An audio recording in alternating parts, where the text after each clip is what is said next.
मोदींची हीच का ती फसवी गॅरंटी. आणली नोटाबंदी आणि आली आर्थिक मंदी. नोटाबंदीचा अजब निर्णय एका रात्रीत घेतला. यासाठी ज्या जनतेच्या जीवावर त्या खुर्चीवर जाऊन बसलात त्या जनतेला विश्वासात तरी घेतले होते का?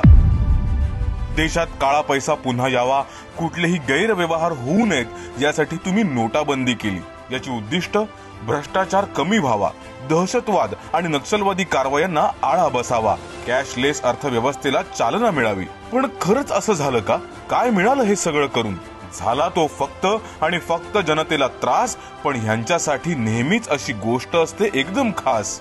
कारण असे अधेमध्ये त्रास देऊन त्यांना त्यांचे छुपे मनसुबे यशस्वी करायचे असतात. त्यामुळे त्यांना काहीही फरक पडत नाही आणि उलट त्यांचा अलीकडे माजच वाढलाय.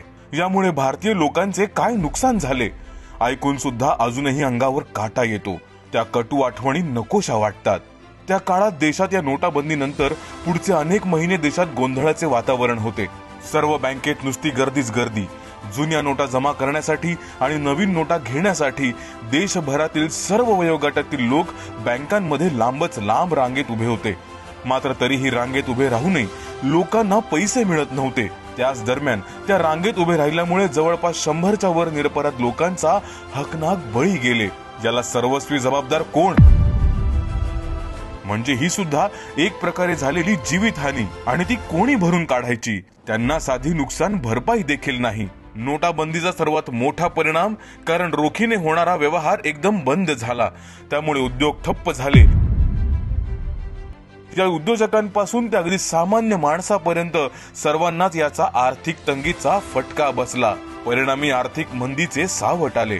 याच नोटाबंदीमुळे किती नक्षली हल्ले थांबले. या उलट अनेक ठिकाणी अतिरेकी हल्ले झाले. त्यातही अनेक ठिकाणी अनेक निरपराध लोकांचे बळी गेले.